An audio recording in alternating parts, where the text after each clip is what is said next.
100 above mileage కావాలా ఉంటే ఇవ్వండి అని. మేము ఎప్పటికీ 100 అబవ్ గ్రఫైన్లో కానీ లెడ్ యాసిడ్లో కానీ ఇవ్వమని. దానివల్ల వచ్చే సమస్యలు మేము ఆల్రెడీ ఫేస్ చేసేసాం.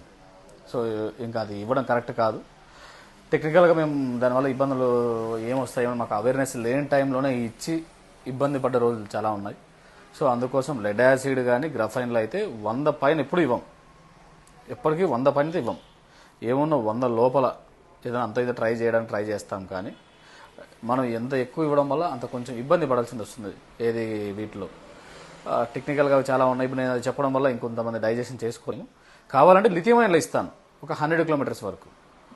దాన్ని కూడా ప్రైస్ దగ్గరలో అనౌన్స్ చేస్తాను. లిథియం అయన్లో కావాలనుకున్న వాళ్ళు తీసుకోవచ్చు. గ్రఫైన్ కానీ లెడ్ యాసిడ్లో అయితే ఎప్పటికీ ఇవ్వము. అది అమ్మిన తర్వాత కస్టమర్ మేము ఇబ్బంది పడాలా, కస్టమర్ కూడా ఇబ్బంది పడాల్సిన పరిస్థితి వస్తుంది. సో నాకు సేల్ కన్నా ముఖ్యంగా మంచి పేరు కావాలనుకుంటున్నాను. సో నేను ఎప్పుడు అమ్మనండి.